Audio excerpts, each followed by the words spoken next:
Hello, Ray Lee with Speedboat Magazine here with another episode of the Boats and Bros podcast. And as always, I've got my bro with me, Myrick Coyle. And today we have Adrian Barrett of Barrett Custom Marine in Lake Havasu City, Arizona.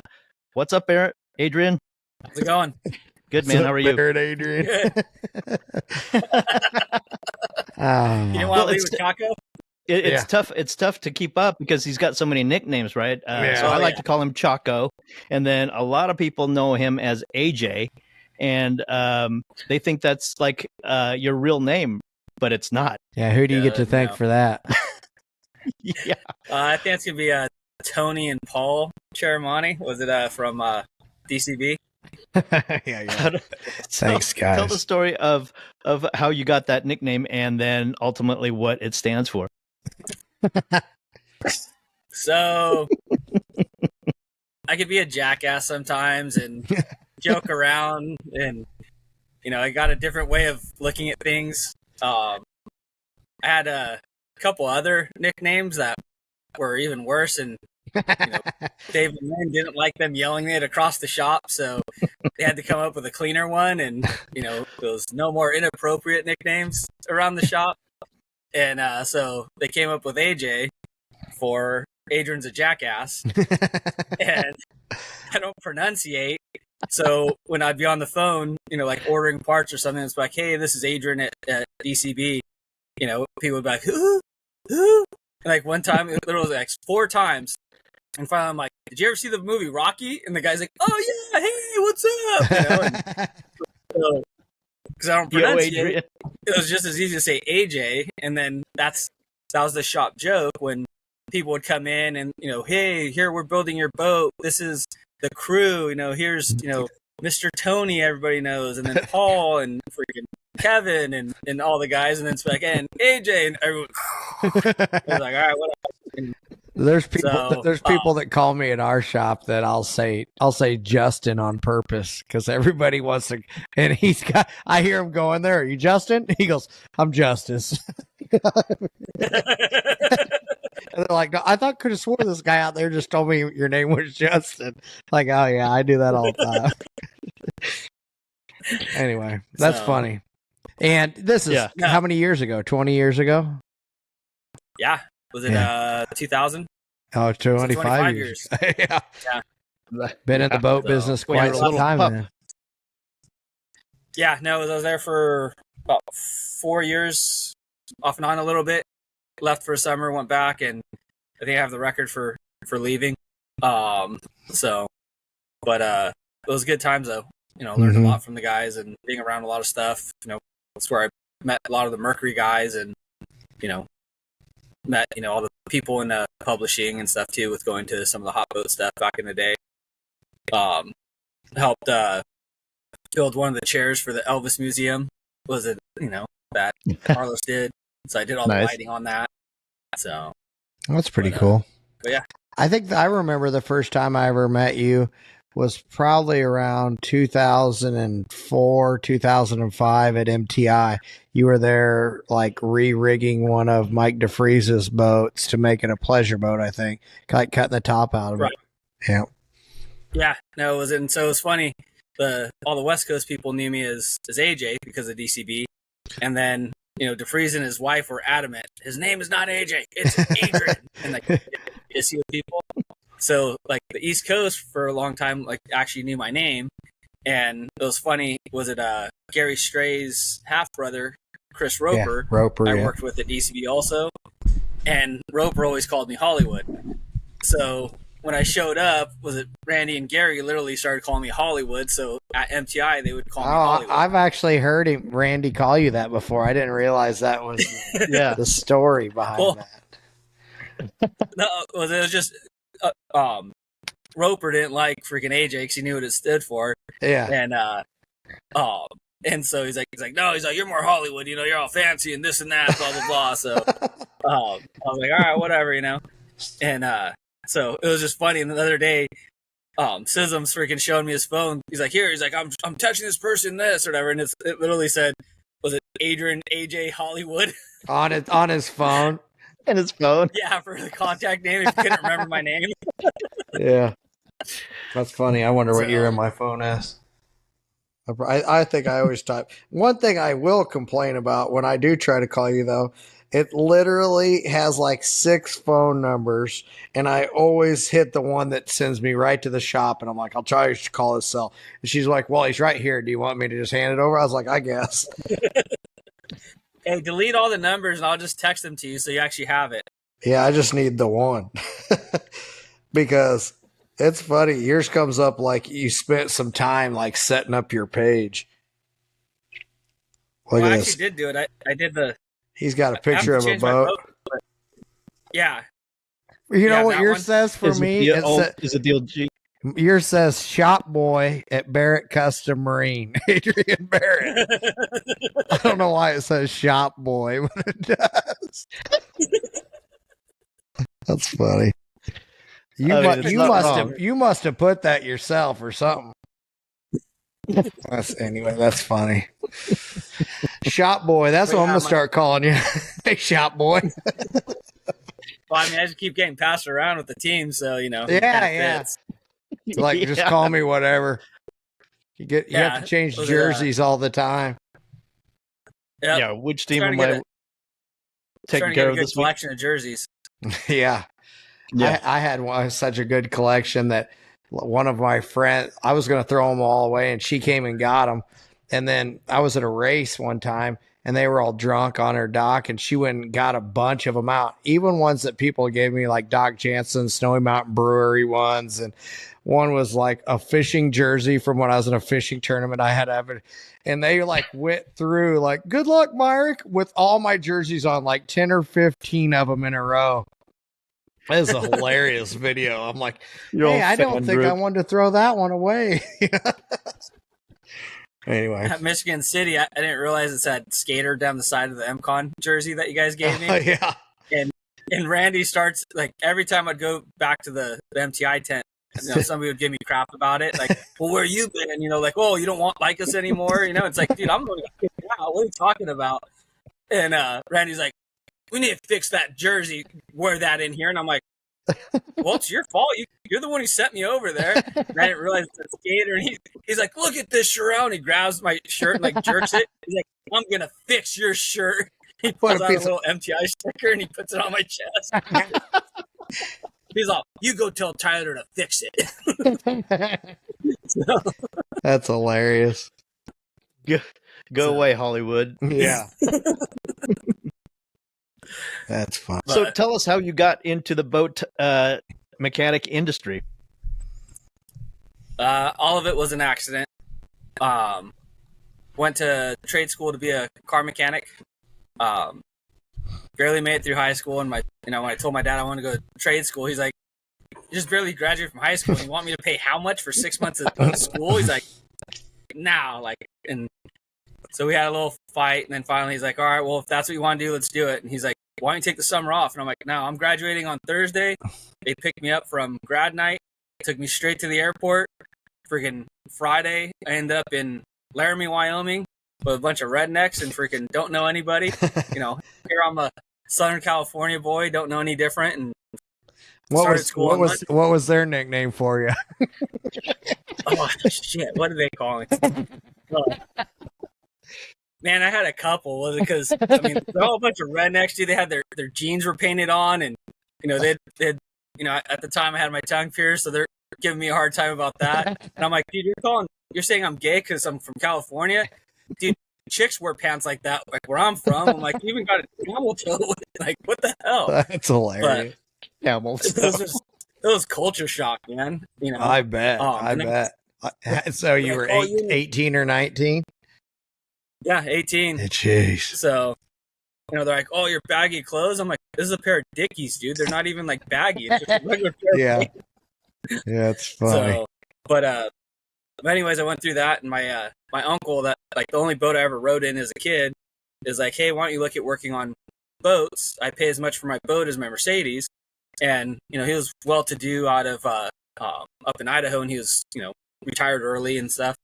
But so I always like looked up to him, and I'm like, all right, check it out. I don't know anything about boats, and so I applied at a couple places, and I graduated the week before Christmas is when I got home. So Monday and Tuesday, I did interviews, and then Wednesday was Christmas Eve. And the one boat shop I went to called me right away, and they're like, "Hey, we want to hire you." And I was like, "All right." The place I interviewed for cars, they all wanted me to wait for their apprentice programs, which was like another 6 months. And since I was a kid, I always had to, mowed lawns or did something. So I always had my own money. And going to trade school, like I had to rely on my parents for money, and it just drove me nuts. Yeah.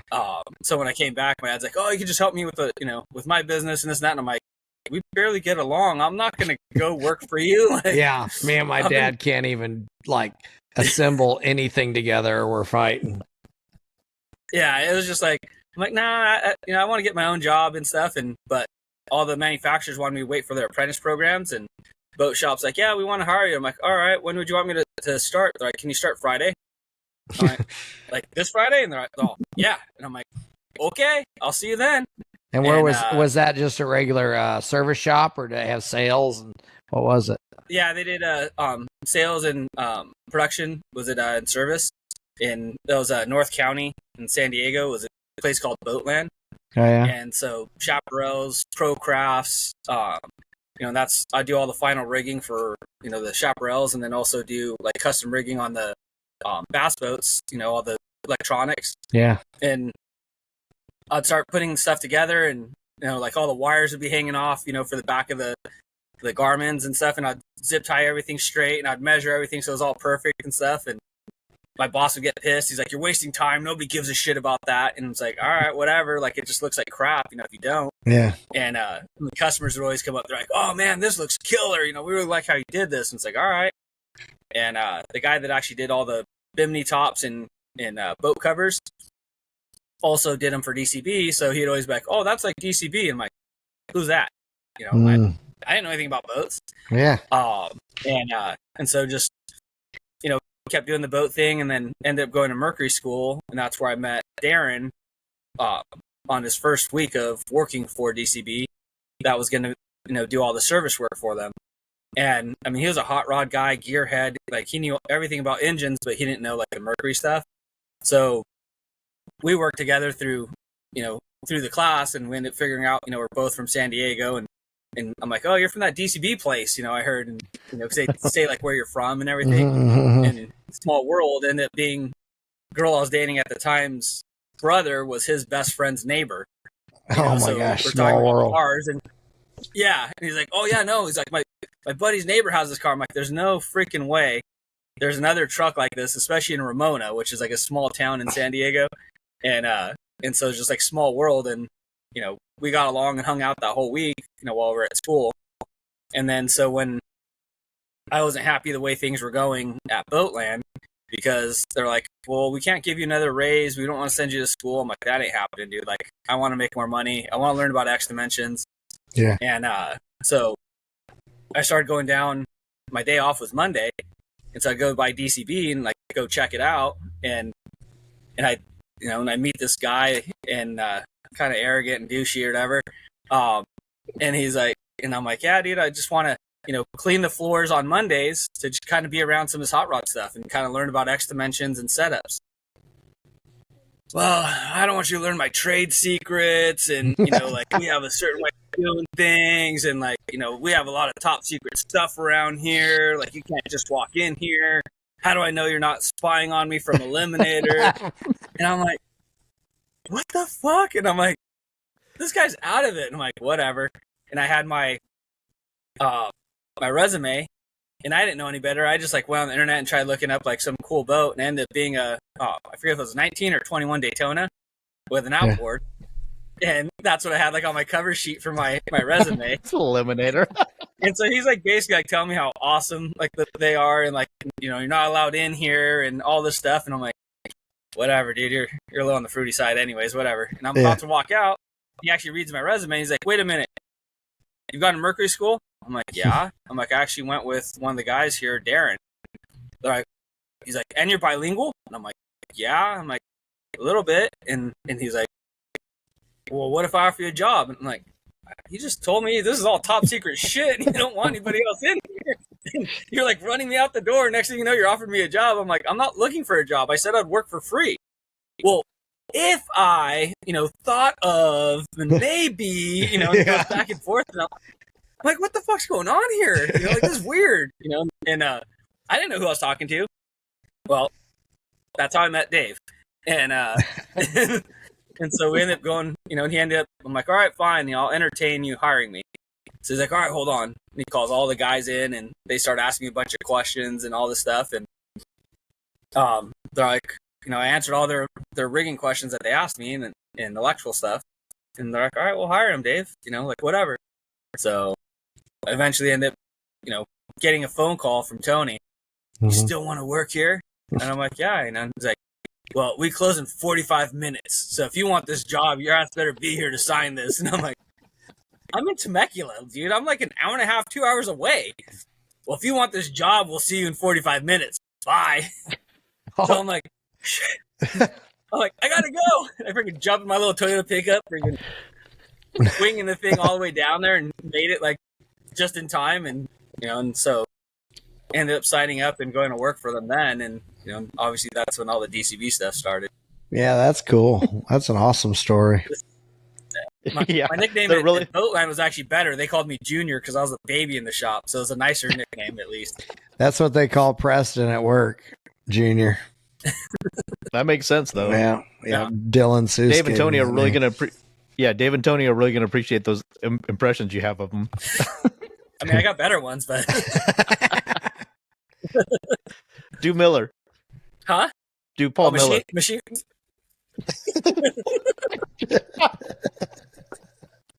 That's great. I freaking love Paul, dude. He's grown up so much since he had kids. Yeah. It's funny. Like he's always been a good dude, but he just can't help but be, he loves being a dick. Oh, I know. And so, and him and Tony together, you ever seen them out together and, away from work? Yeah. They're almost like a cute couple, like going around and like they grew up together. So like the stories of them growing up, like the stories of Tony having long hair and Paul freaking brushing his hair in the bathroom. That's great. So, but I'm never gonna get on your bad side. I know. It tell all the horror stories about me. Oh, dude, they're the worst. Was it they actually would draw pictures of like all my like stupid things that I do. Like my first week there, I freaking folded a trailer, and it was a crappy trailer, but we had both forks on the forklift, and I was watching because I was watching the back of the boat. And the other fork poked it. Yeah, I've done that before. I'd done it by accident before, but this thing was literally just like marshmallow, just like brah, and just like talking. So Yeah, like, your first week. I'm gonna have to go beg for my old job back, and Dave gives me the stern talk, and you're already costing me money. I don't know if I should cut my losses now or freaking, roll the dice with you. And I'm like, oh man. I remember my first screw up. I was using the boss's tools because I didn't have any, and he was happy to loan them out as long as there was a job getting done. So I'm in a triple engine 47 fountain on the port rear engine on the port bank.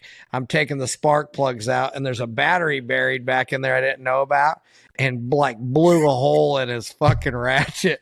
And I'm sitting there like trying to rub this burn mark down. It's like a kiss show. I'm like, oh, I'm fired already. Yeah, mine wasn't folding the trailer, but it was blowing the boss's ratchet, and I was like sweating it to go tell him. I got out and went and told him. He's like, "Oh, that's all you're worried about? Don't worry about it." But I was freaking out. Matt Patterson from Advanced Marine. We can go buy him another one. Yeah. So you said you have the record for leaving DCB and coming back. How many times? You think? I think it was at least 3. So fired or quit or left or both or my own accord every time. Never got fired. They tried to get me fired one time. Was it I pissed off the wrong people? Was it just being a jackass? Actually, it had nothing to do with the shop, and so they started hiring people to try and replace me. So then they'd be like, "You're replacing him. Like you just got to be better than him." And And so I just put my head down and freaking work. And then, like, you know, they'd be freaking horrible. Like, they had some guy that they stole from Eliminator. Then they had some guy that, you know, was a service guy on the side, or, you know, ex-fireman. Like, they all had different stories, but they were all going to be the next guy, you know? Mm-hmm. And I remember the last one, they let him wire the back of a dash. I think it was a 22 Mach twin. And it had an open bow, so you could, like, look in, you could see, like, the dash, and I mean, it was bad. And this guy starts piping off, you know, because he's, like, you know, trying to look cool in front of the guys, and all the guys are around him. They're like, yeah, get him, you know. And he starts running his mouth, and I'm like, hey, dude, you need to borrow a ruler? I'm like, I know that little Craftsman toolbox can't hold one. And, like, it was just one thing after another. And I'm like, do you know what a whoop section is? I'm like, if you can get you a ruler, you understand the difference between a whoop section and a freaking ruler in a straight line. Because, you know, you're supposed to do a straight line with the back of a dash and all the wiring, you know. And from what I could see, you got a whoop section going in the back of this freaking dash. This is DCB, not, you know, Up we and worked down. at before. Yeah, oh, dude, and it was just like busting his chops about his toolbox, his tools, friggin' his work, and it was all Shop crap. And was it like all of a sudden the guys are just kind of like backing up, you know, like you're on your own, dude. And at the end of the day, it was like quiet, and I like look around, and I walk by the boat, and they're all in there, and I'm like, Rob. They were freaking pissed. Oh, get that out of here. They ended up tearing the whole dash out, and they redid it completely because it was so bad. And so the guy I had beef with, he's like, so I need to knock it off. And I'm like, nah, man. I'm like, this is going good. I'm like, are you hiring someone else? I'm like, I think I'm getting a raise. He was freaking mad. The first thing before they started hiring people is they had me go over to the glass shop, and so I had to work with all the Mexicans for 2 weeks. Yeah. And so I'm doing all the nasty stuff, and they're like, dude, just go sit over in the office and, you know, on the computer. Like, we'll tell you if someone's coming. I'm like, no, man, I'm getting paid to work. I'm like, I'm gonna work. So I literally was over there with all the freaking Mexicans, freaking in the fiberglass, and just covered in crap. And they had me grinding out the deck on a 34, and of course their tools aren't very nice. So you had one guy who's like, all right, I'm ready. Plug it in. And he has giant disc grinder, freaking full speed. Yeah. And so he plugs it in. I'm sitting there grinding and, you know, like prepping everything. And I stood up and I went to step back, and I stepped on like one of the curves of the deck, and I rolled my ankle, and I went over, and this thing's just going full speed at my junk. And I'm like, I throw it, you know, and I'm losing like balance and everything, going over backwards. Yeah. And I throw it, and the thing goes across my leg and took a chunk out of my leg. Oh my god! So I walked back into the shop to go get, you know, the first aid kit, and Lynn, Dave's wife, sees me, and she's like, "Where have you been? Why are you covered in fiberglass?" And I'm like, "Oh, I was over there," and I knew what was going on, you know. And she's all, "Why?" And I'm like, I don't know. They just told me to go help them over there. She's like, "You don't work over there." And like, she caught on to it real quick, and, you know, she's been around it forever. So Yeah. she's like, "Go get cleaned The up, and hazing. you're not going over there again." Yeah. Perfect I got this big old timing. freaking hole in my- Yeah. Yeah. So, but no, I mean, it was actually cool. You know, learned, you know, different stuff over there, and I could actually talk to the guys in Spanish. It was funny, like when I'd go see my family or whatever, they're like, "Oh, your Spanish is actually getting pretty good." And I'm like, "All right." Yeah. I use it all the time. I was always known in the family to have horrible Spanish, so.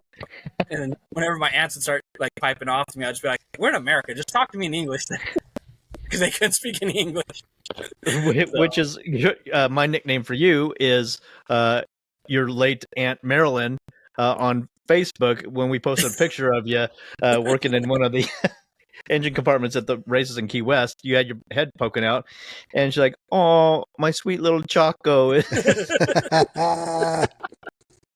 So that was my white aunt, because, but she couldn't say the Mexican aunts always called me Cajon. And she couldn't say it, so she just said Chaco or Chacho. Yeah. But oh yeah, she loved stuff like that, like embarrassing me. Yeah. And then she saw some girl that followed me, and like I'd met her. It was actually, she was dating some guy I actually grew up with that they were out here randomly. I worked on their boat and helped them. And her last name was Barrett. And my aunt goes on there and goes, did you marry Adrian and I just don't know about it? Like, are we related? And I'm like, oh my God. Seriously? Like, seriously? That's great. This chick is like kind of rough. I'm like, this is embarrassing. So, she, like, I'd call her or like text her, and she would just eat it up. She did it on purpose, I think. You know, Yeah. That's awesome. was entertained by it. Yeah, she was great. So, you leave DCB for the last time. Where do you go? well, I boomerang back. So I came out here, worked for Savage for a summer. It was okay. And the real reason for it was I was already talking with the Freeze about going offshore racing. And actually, there's a story for you. Freaking first Desert Storm, you know, and Dave's trying to get DeFreeze's 34 ready, and he's bringing it out for the poker run. And he'd go and ask everybody. Everybody, you know, had choice words or, you know, we're not going. Yeah. Like, come on, it's going to be fun. Like, Dave's just trying to sell it. You know, this is going to be fun. It's going to be a poker run. We're taking this badass boat, and we're going to have fun. We're going to enjoy ourselves, and, you know, we're going to go out and make a statement out there. Nobody wanted to do it. And I'm like, man, that'd be kind of cool. It sounds no fun. And finally I heard he asked the mechanic, which that wasn't his thing anyways. And he tells him, you know, to pound sand. He ain't going. And I'm like, man, I think it'd be kind of cool. And all of a sudden he comes out of the service shop and starts yelling at me. He's like, so pack your crap, bring your tools, bring freaking enough clothes for this many days. It's not. I'm like, that sucks. If he would have asked me, I would have been excited. Like, I don't know if I want to go. This sucks. Yeah. And so I ended up freaking rolling out here with him. We broke hoses, we broke a couple cables and a bunch of stupid stuff. And, you know, it was a new boat and just full blown shakedown. And fixed everything. And, you know, Bob took it out and christened it and ran it. And ran it was before the gorge was closed. So all the way up to Pirates or whatever, freaking 120, 140 with, you know, Bob running the sticks and sitting in the middle seat and just your face just plastered the whole freaking time. But and so that's how I met, you know, the people out here at Savage and started that relationship. And DeFreeze had a good time and he's like, we're going racing next. And it's like, okay, like you just had a 22 Daytona, now you have a 34 DCB, and now you're talking about offshore racing and like big skaters and stuff. It's like, all right, dude. I mean, like big ambitions, cool. But so the whole deal was I was supposed to leave there to come out, you know, here to get away for a little bit. But you know, after that, Dave had me going to all the poker runs to work on stuff, and it was funny. We ended up driving back in the little Ford Ranger, and he's like, "Oh, that was a pretty good weekend." And I'm like, "Yeah, you know, considering you're being a freaking jerk." And he's like, well, what are you talking about? I'm like, you were an a-hole, dude. Like, you literally asked everybody in that shop very politely and nicely, and everybody was rude to you. And then you literally yelled at me and told me what I had to do. I'm like, I didn't want to go after that. And he's like, Yeah. And that, like, kind of started my relationship, you know, a lot better with Dave, too, even though it was at the end of me leaving. Yeah. But he knew you had a set of balls like, and you couldn't get walked on. There you go. Well, he'd come out and ask, like, my opinion, and so I'd tell him my opinion. And he'd leave, and the guys would be like, you can't talk to him like that. That's Dave. And I'm like, no shit, I know who he is. It's like, we can't talk to him like that. He asked me my opinion. And and so I was like, yeah, whatever.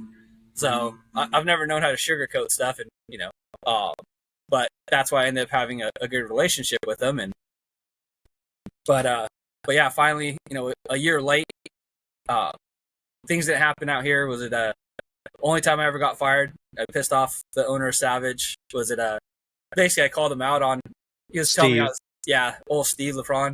Yeah. Grumpy guy. Oh yeah, he was a Chihuahua though.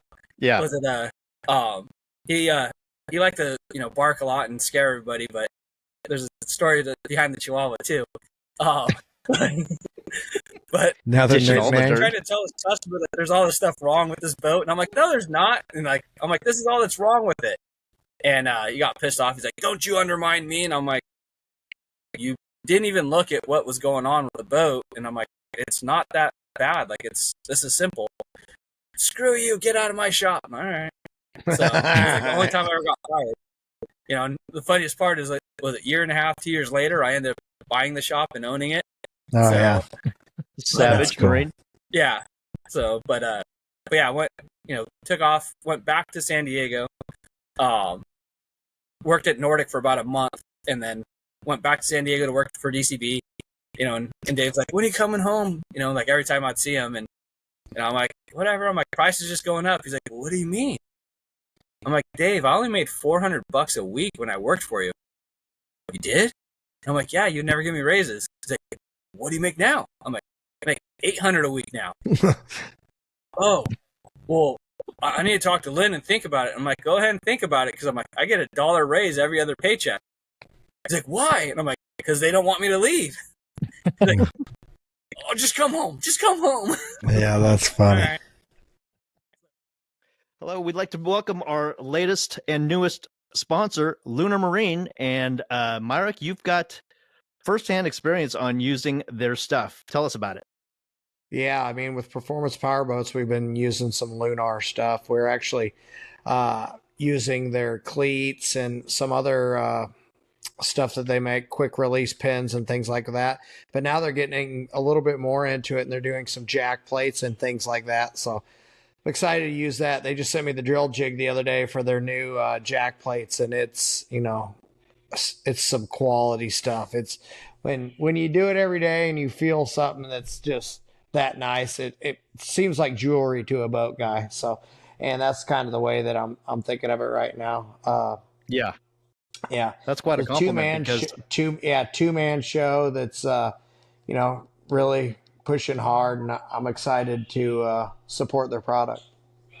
No, for sure. And that's saying something, because you guys take so much time and pride in putting together one of your performance power boats, and to select the hardware on a level that Lunar Marine does. That's quite the endorsement.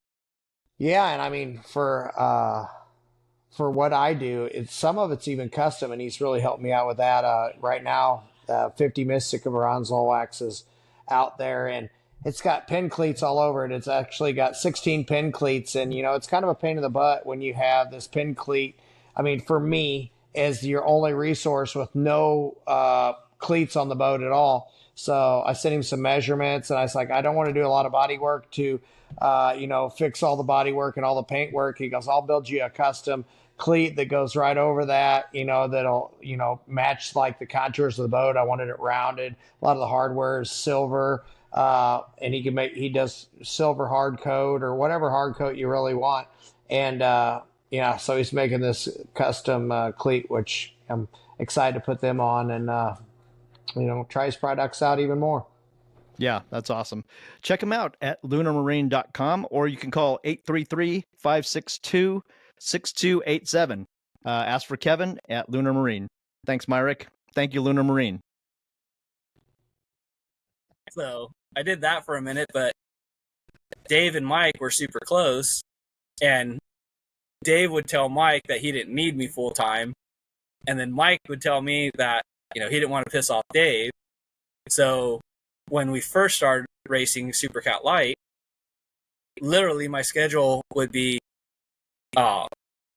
Monday, Tuesday, Wednesday at DCB. Thursday I would leave early, catch a red eye, get into St. Louis. By the time I got a cab and got to MTI, they were opening at 7 a.m. Get my truck out, get everything prepped. Depending on how far I had to go, I'd either prep the boat there or just get on the road.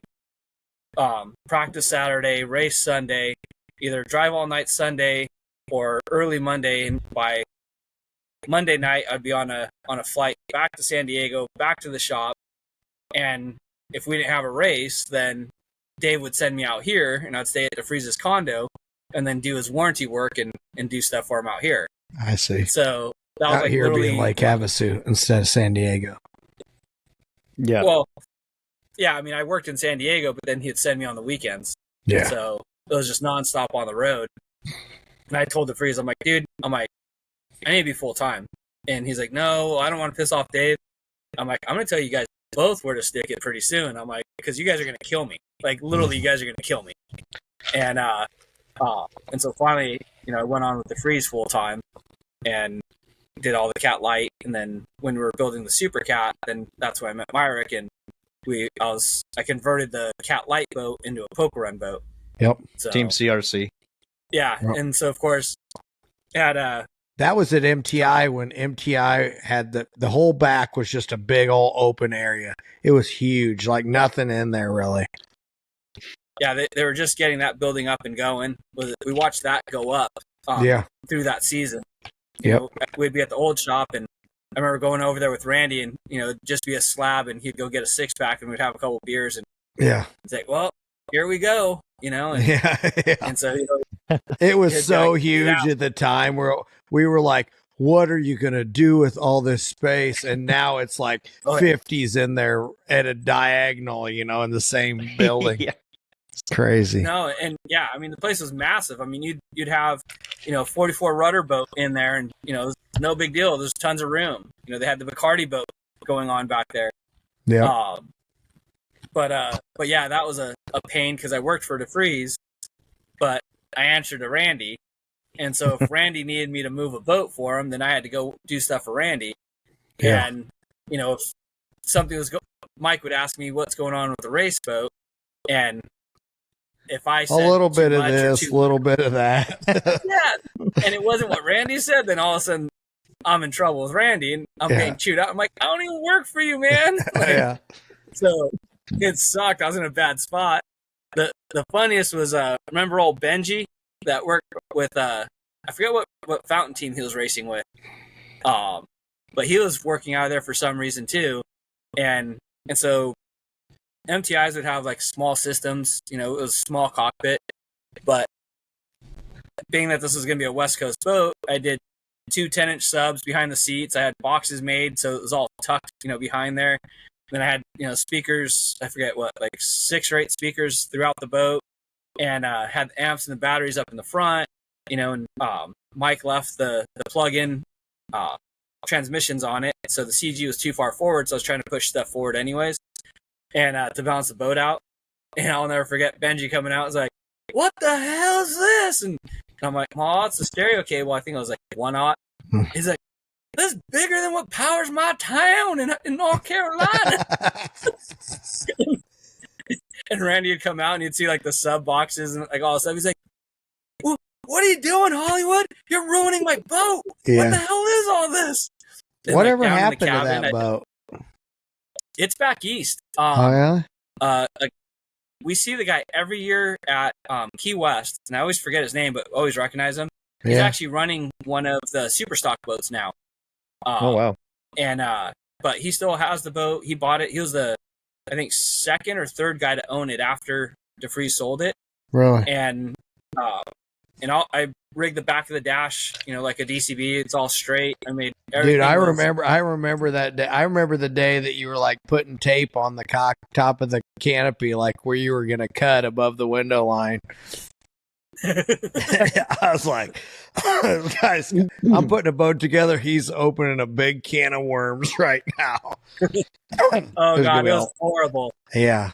Was it but I actually found a fitting out of, in DeFreeze's storage, and it was actually a Dash 20 stainless that was all polished, and then had Radical Designs paint like the edges where I couldn't polish it out and make it all smooth. Yeah. So, I mean, everything on this boat was freaking trick. Like, I had freaking cases of powder-coated Adels, and then same with, thousands of polished freaking screws. Like, it didn't matter where you crawled through the boat, it all looked the same.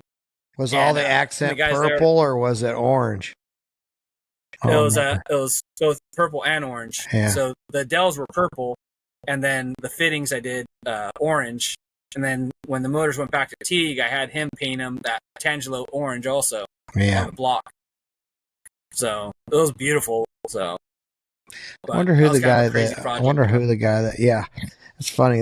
That's what when I think about, like when I met you, that's what I think about, that boat and you being in that big shop and me being in the rigging department when Gary was there trying to put all of Dave's turbine boat and the whatever, the big wide tunnel unlimited boat, the 44. God, that was a lot of work. There was a lot of 16-hour days back then. Oh yeah, all the time. Yeah. So, yeah. So what year did you start Barrett Custom Marine? Barrett started in 2011. So I left racing in 2005. Came back to Havasu actually to work for Savage. They couldn't find anybody, and finally they called and they're like, "We'll double your paycheck. We know you're homesick. Just come home." Because I was getting tired of being stuck between the Freeze and freaking Randy and everything, and it was just like, it was BS, dude. Didn't Earl helped you out some too? Then didn't he? Yeah. So Earl would come help us, and and so funny story is, coming back from Key West, one of the crew guys jumped in the truck with me because he wanted to go see his girlfriend. So he was driving so I could take a nap so I could keep driving out and try and get out of Florida. And while he was driving, he hit another car. Well, he wasn't on the insurance. So, I'm like, hey, I said I was driving and, dealt with all that. I told the Freeze and so he thought I was lying to him that like I was actually driving and I was just saying that the other guy was. And so like it turns out they were kind of pissed about that. And we ended up having a hot mic one time, and I thought they were just ignoring me on the radio and not listening to me. So I said some things and they heard and they weren't very happy with me. So said some things. Yeah, I was kind of ready to walk out, and they were kind of, Earl was there and Randy's like, he's like, why don't you have Earl come in? And I respected Earl and worked with him. And it was funny, but we kind of like butted heads because, Earl's a badass. Like, he's a boss. Like, he's used to running stuff and doing his own thing. Yeah. So we kind of butted heads because I'm like, here, dude, this is the direction we're going. This is what we're trying to get done. And he's like, nah, like, I don't think you got to do that. And so, afterwards, he's like, he calls me. He's like, hey, I understand why you're, spun out the way you were dealing with Mike. And he's like, so I know we got into it a couple of times. He's all, but I respect you and this and that. And I'm like, well, I appreciate it. And he's like, by the way, Mike's going to call you. Yeah. Yeah, no, dude, great guy, stand-up guy. And he ended up telling Mike, he's all, if you're going to run two, because that's when he started running the Super Cat and the Unlimited. He's all, if you're going to run two boats, he's like, I need you to get Adrian to help me. And so I was like, oh, wow, dude. I'm like, I was blown away by it and appreciate it. And so Mike's like, all right, well, what's it going to take? And I'm like, I ain't working for pizza. So, and that's when I started going back and helping him. So, and I helped, Earl with the two boats and, different classes that Mike was running. But with coming back and working at Savage, then obviously that's where butted heads with old man Steve one day. And, he was in the hospital. He was having medical issues, and typical Steve comes out not happy and end up getting into it with him. And he threatened me and took two steps, and I just went after him, and he locked himself in the office. Yeah, you popped old man Steve. Oh yeah, he ran away just in time. So he took two steps, forever thinking he was going to beat me with a freaking hydraulic hose, and when he saw me come with my fists up, his eyes. He turned around and ran out. That's funny. It was round two of him trying to like fire me. They're all, nobody likes you. You piss everybody off. Teague and DCB don't even like you. And I'm like, oh, it's funny. I just talked to them a couple weeks ago, and I have an open door anywhere I want to go. Yeah. I'm like, all right, whatever. And they're like, we're going to cut your pay and this, that. I'm like, you're not doing anything. I'm like, you're going to give me a raise. And they're like, what? And I'm all, well, you're going to give me a raise or I'm going to walk out and you got nobody. I'm like, your son doesn't know how to do this. Your daughter's not even here. Like, nobody's here. Like, I'm literally the only guy doing anything here. Like, and you're going to fire me? Are you stupid? And so that's when we started talking about, buying the business. And he was trying to screw me and trying to get me to buy the business and the property for over $1 million, and ended up having a customer found out, and he's like, hey, I'm going to buy this business. And I'm like, all right, cool. And he's like, yeah, he's like, it's profitable and this and that. I'm like, okay. And I'm like, so what's my part? And he's like, well, you're going to work for me. And I'm like, let me fill you in on something. Was it you're going to buy a business and you don't know how to wrench? You don't even know how to your way around a toolbox. And you think this is going to work out? I'm like, I know you, so I'm going to be up front. I'm thinking of starting my own stuff, just like Aaron did when he walked out of here and started Absolute. So I'm thinking about doing something like that too if I don't have a piece of the pie. Oh, yeah, well, we could talk about 10 or 20%. And I'm like, I was thinking more like 50. Yeah. It was like, so that's how I ended up with a partner buying it in. And 6 months into it, I knew I screwed up because that guy wanted to go one direction. I wanted to go the other way. And so I signed the contract. I freaking, Dave bought the property, and I stuck to, trying to just make it work. But after a while, it got old, and, customers were like, if I can't call your personal phone and talk to you, I'm going to go somewhere else and I'll meet you for dinner. And I'm like, no, like, I didn't move back to Havasu because I have a reputation here and going to do that. And so finally one day, like, I tried talking to the partner, and he was a numbers guy, and he's all, well, if you want to, buy me out, or if somebody wants to buy the business, it's $500,000. I'm like, okay. I'm like, so $500,000 to buy the shop. I was like, yeah. Okay. And I'm like, so $250. He's like, no, I said 500. I'm like, you only own half, dude. So your number's 250. The guy, he's like, damn it, you just beat me at math. Yeah. And he's the accounting guy. So he wasn't going to pay me for it. And so I finally just told him one day, I'm like, listen, dude, it was literally my birthday. And I'm like, we got into it, and I'm like, well, you know what? I have a contract Monday saying I sell my half for $1, and I don't even want your stupid $1. I'm like, I'm done. I'm out. And so I just freaking backed the trailer in, started loading all my toolbox up, and Vern Gilbert had moved out here and had West Coast drives, and he had come in here. He's like, you don't need this idiot. He's all, you can come over to my shop any day you want. And I'm like, hey, can I rent some space like we talked about? And he's like, yeah. He's like, you got the back half. I'm like, all right. So, because it was I wasn't going to leave town for free, because I had hard money in the business. And, so that was the beginning of Barrett or whatever, freaking in 2011. That's So, cool. Sorry to jump around a little bit. No. So it's crazy because Savage Marine was here, and you and Aaron Fluent both started your own shops, and yours is down below and Aaron's shop is above, and you guys Right. are all on that same row on Industrial Boulevard. Yeah. And two of the premier boat shops in Lake Havasu City to this day. And so the first summer that I worked at Savage, I actually worked with Aaron, and actually, I believe, and worked with Mark also, that ended up owning Savage. So when Mark Robinson. Yeah, when I had Savage, I ended up running into Mark, and he told me the whole story and stuff. I'm like, hey, listen, dude, you're always good to me. I don't care about your personal stuff. If you're gonna show up and do good work, I'm like, I'll give you a shot. And he's like, well, it's all about my kids. He's like, I want to get be able to take care of my kids and give them a good life. And he's like, I want to be able to take some vacations with them and this and that. I mean, his kids were little at the time, and I'm like, well, I totally respect that. I'm like, well, that's fine. I'm like, and so it was funny because Mark always sided with my business partner because he saw him as the money, and he'd always be like, you could be my freaking kid. And I'm like, but I'm not. So don't talk to me like I'm your kid. I'm like, at the end of the day, I am your boss. And I'm like, but I'm not pushing that around, and him and I went toe to toe a few times. And, after I left, I'd run into him, and he's like, hey man, he's like, I don't want any beef with you. He's like, I understand a lot more of what you were going through now that you're gone. Cause he's like, everything we used to tell you not to do. He's like, we were wrong.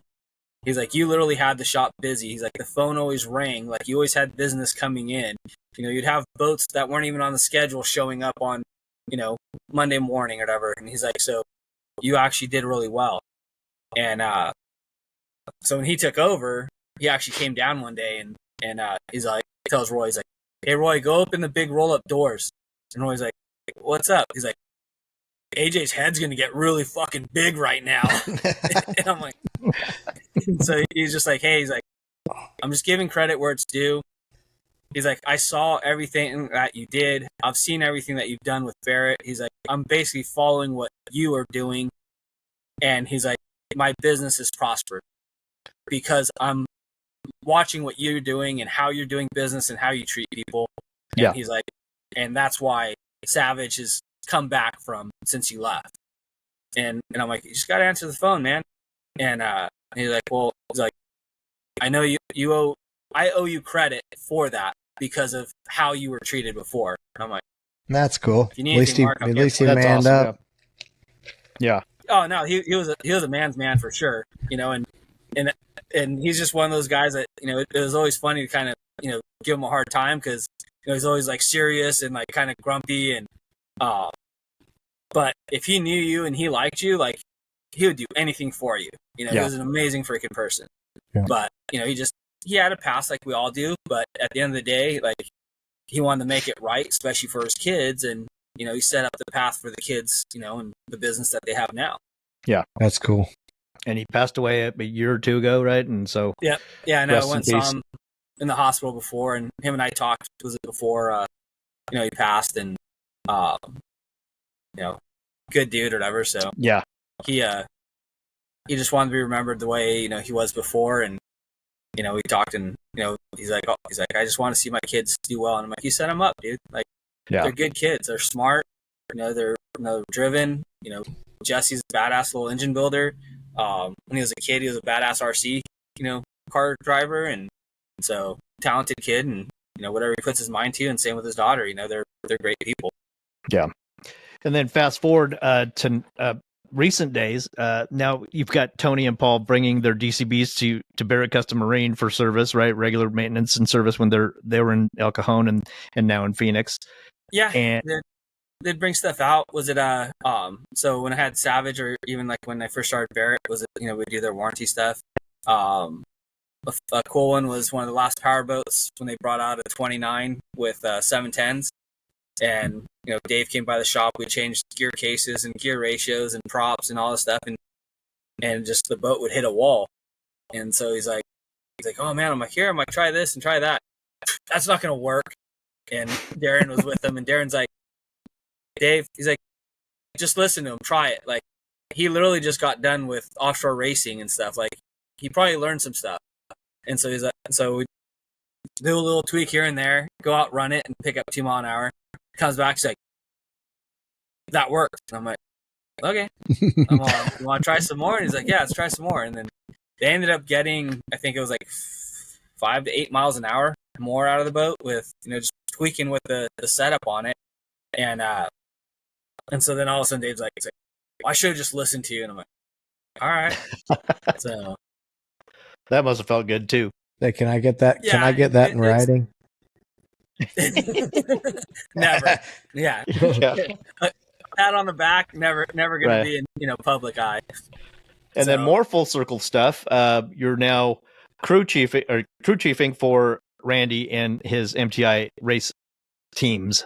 Yes. Was it Randy called me, was it 4 years ago now? And he's like, hey, I'm trying to put this program together. Kind of gonna be a guinea pig, and if you could work with me and we could try and figure this out, he's like, I think it'll be a fun deal too. And it was basically a race concierge service. So, you know, you always have, and it was started because of Willie. Willie's like, listen, he's like, I want to go offshore racing, but I'm not going offshore racing unless Randy's involved. Like, he's like, I see these guys spending a bunch of money. They don't have a clue what they're doing, obviously. They're not winning. They're freaking not even competitive.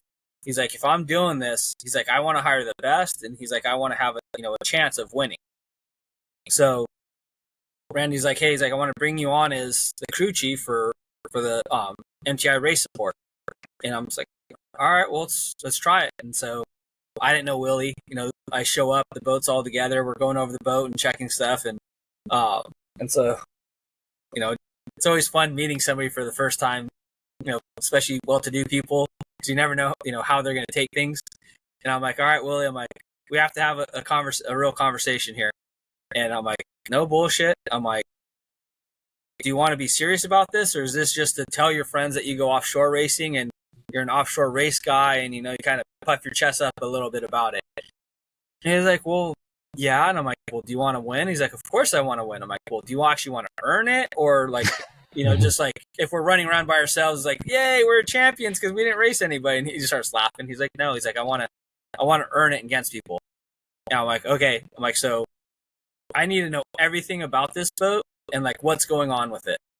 And I'm like, so if we're going to be serious, all this pleasure boat crap, it's out.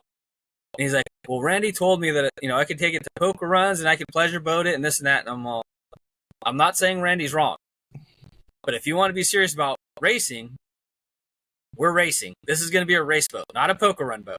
You want to go poker run? Then, hey, we're just going to go have fun. I'm going to put you in the boat. Yay. I'm like, you want to go racing?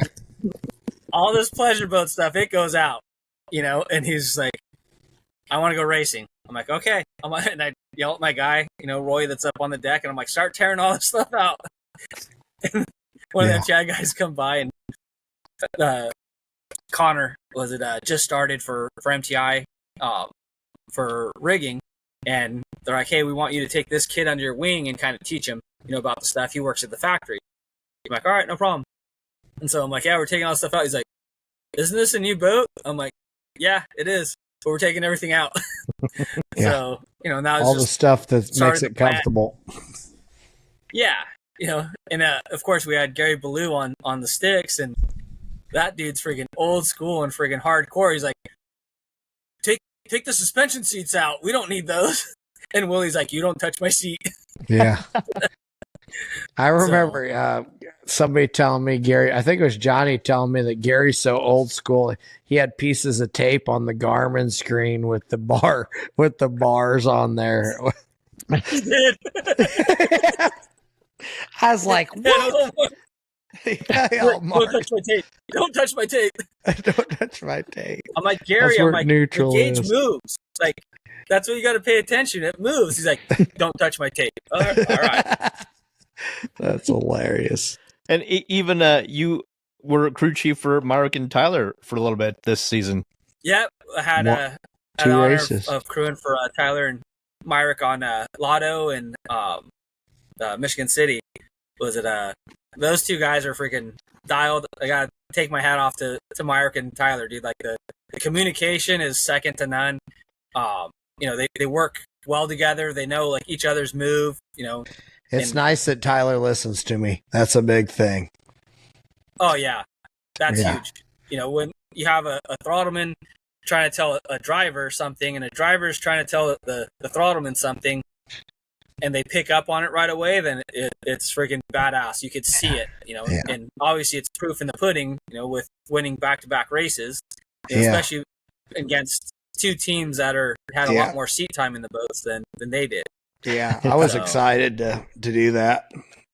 We were charging hard on Willie at Michigan City, but we broke a blower belt. But I think we would have had him. Yeah. Oh no, absolutely. I mean, picked up 3 seconds on the backside. Still had another 3 seconds to reel him in, and that would have been a no-brainer with how many laps we had and everything else. So that's one I want back. When I look, there's not a whole lot of them I want back. That one's the one I want back. It's worse. It's worse breaking in second than it is in first, because you're like, what would have happened? Right. Well, look at I think it was Cocoa Beach. Milton got to run, and they were out in front, and they lost the blower belt and took him out. And I mean, Milton needed that. Deserved it too. Was it that guy worked his ass off? Dude, Milton's the bomb. Yeah. But so Randy has wrangled up a lot of good guys. I mean, when you go over the MTI chat, I love hanging out with all you guys. I mean, Jordan and that I've known forever, you that I've known forever. I mean, Connor's fitting right in. Connor's brother. Mm-hmm. Yeah. Then of course Milton, the ringleader of the big circus. Yeah. Never stops working. Captain Crew Chief. Captain Crew Chief. Right. Yep. Although when I started asking for props after we put that big fast lap up over the weekend, we started to get a little cold shoulder. We're like, hey, what about those props we tested with? Oh yeah, you can't use those. I'm like, well, I thought we were going to use those. Yeah, no, those aren't for your boat. I'm like, motherfucker. Oh yeah. So Adrian, right before the race, is driving his car all the way back to the MTI shop. And he's like, I'm stuck in traffic. I don't know if I'm going to make it back in time. I was like, well, we'll still be able to hear you on your phone because through our headsets as he's driving down there. That was a good one. Yeah. No, I went back to try and get something else or whatever, and then ended up. I thought I understood there was another set, Yeah, but there it wasn't. wasn't. So Yeah. So we ran the props that we had to, and they worked. Nice. oh, and I was told lucky. Rusty to run that setup. Was it in St. Pete? And Yeah. Was it? I called right before the race and talked to Big Connor, and he's like, "Oh yeah, we put this on," and I'm like, "Why'd you put that on?" Well, everyone else is put. I'm like, "I don't care what everybody else is putting on. I told you what to put on." I'm like, Yeah. "Everybody else put that on before," and I'm like, "We whipped their ass with the other ones." I'm like, God Yeah. damn it! And I told him to pissed. put those props on. I said, how do you know which props they are? I was like, the ones with the signature from the technician still on them because we won the race and they were teching them. Yep. It's like, that's always a good And I sign told when the Rusty- tech is writing on your props. I told Rusty the night before too. I'm like, "Hey, look, if you have these conditions, I'm like, run this propeller. That boat loves it." Yeah. And sure enough, the next day was, like after they lost or whatever, I was texting the guys. I'm like, "I effing told you," and like, why, why this, why that, and like asking all these questions. I had total FOMO. And Rusty ends up texting me. He's like, "Yeah, those props we put on were junk.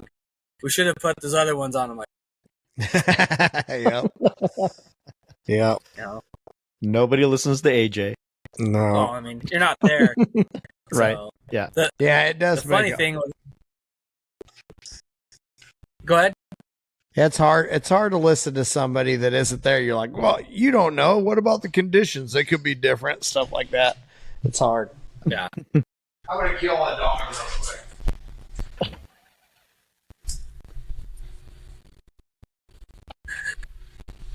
Fun with the coils. Never ends. So good. I'm back. He was What happened? Oh, the little black dog was chewing shit up. Nothing spectacular. They didn't shit on everything like you want me to say. They're all sitting here looking at me. What's the name of your shop dog again, Adrian? Olive, Yeah, she's like a freaking. you're just laying over here. She's she's a right there, right? she's a superstar, ain't she? Of like the shop. Oh yeah. Was it you post her? Was it goes viral? Yeah, So, put Always, a shirt on her or something like that. oh dude, Tommy will come down here and his crew, and they'll just literally like start calling her and like walk around like backwards, but she's like super camera shy. So like if she's doing something, you go to like take a picture, like she knows like exactly when the phone goes out. Get you. But for whatever reason, Tommy and and Sam they can get her to do stuff and like pose and be happy and stuff for them. So it's funny. That's awesome. Well, Adrian, it's been an hour. Thanks for joining us. Tons of fun stories, and congratulations on the success of Barrett Custom Marine and crewing for MTI's many teams. And now you're with Rusty Williams and Chad Rudsill in Say Less MF, which you'll be there with in Key West with them, correct? Yep, that's the plan that I've heard. So Yeah, we got a badass. month, so we got plenty of time. Yeah. yeah. But So, Well, Mark, good luck and to you. I wanted to talk about his. Are you going to start building the maxed out marine boats? So what were they called? The 21 yeah, cal? that's right. Yeah, I love that. yeah, thing. I'm going to own one I'm of those hoping one day. well, we He's can bringing make one to us for the evaluations. Yeah, I have one of the previous ones. I'm gonna repower it. Was it if I can pull this off so you guys can have it for evaluations? It's actually a really trick one. They did a ton of work on it. But the first one that is actually being laid up under my supervision, I'm hoping to have it next month sometime. So, and then we have that mold, and they also have another one that's one of the early STV molds, and then a modified version of it. So what is the STV mold boat resemble? Is it a pickle fork boat or? Yeah, it's just a center pod boat. One of them is literally one of the old STV molds. Yeah. And then there's a guy in town that had one that I think he was the fastest at the time, I believe, and ran about 140. Jeez. And they pulled what kind of power? Big freaking OMC. Big V8. So, yeah. So, just Tim Seabold always told me whenever his F1 boat was the fastest, like top end, it was always with the big V8 OMC. Yeah, no, they made huge power out of them, and some of those guys still play with them. So that's cool. Have you ever seen one of the big freaking Mercury V8s? No, I don't think that I have. I've only seen one in my life, forever, and the thing is literally like a refrigerator. It was massive, but I guess they didn't make that much power out of them. Oh, really? Yeah. Yeah. What power is going to be on the one you're bringing out to evaluations? I'm either going to have a 250 Pro XS or a 300 on it. Yeah. What was the one that we ran before, the white and blue one? Would it have a 300 on it? Oh, the inboard or the outboard? No, the outboard. I liked the outboard better than the inboard. Yeah, the outboard, I believe, had a 300 on it. Yeah. I think it was 82 or 83 or something like that. For the Max 5. Yeah, both Myrick and Bob love that boat, so I think we put it on the cover. I think Bob fudged, and I think he went like 79, and I went like 84, and he wrote like he went 85 or something. Dude, trip history. Yeah. You got to pull up on the screen the trip history and erase it. It's like, all right, let's see what you actually get. Yeah. Yeah. So. That's funny. Well, Adrian, Bob's always got to beat thanks me. again for... Yeah, it's always a competition, but that's how we get the best numbers out of each boat. So it's Right. good. It's healthy competition. It's fun. So thanks for coming on, Adrian. Thanks for your time. Yeah, it's been super Thank you guys fun. for having me on. I appreciate it. The hour has flown by with a lot of fun stories. My cheeks hurt. AJ, now you guys know what AJ means. So when you call him that, just know. Everybody's It's going to not a stop compliment. calling him AJ and start calling him Adrian now. Yeah. Well, Johnny Or more people call Thomason him. asked me, and I told him, he's like, I'm not calling you that anymore. It's funny. So, All right. Well, this has been another episode of the Boats and Bros podcast. Thanks again, Adrian Barrett from Barrett Custom Marine and crew chief extraordinaire, my bro Myra Cole. Good luck to you in Clearwater this weekend, and then we'll catch up with you guys. And then we've got the performance evaluations in Lake Havasu in a couple weeks, and so stay tuned for the next podcast. Please remember to like, follow, subscribe, and share, and stay tuned for the next episode. Adrian, thank you very much. thank you. Good luck, Mark. Thank you. This podcast is powered by Speedboat Magazine. Subscribe now at speedboat.com for 9 power-packed current issues a year direct to your mailbox.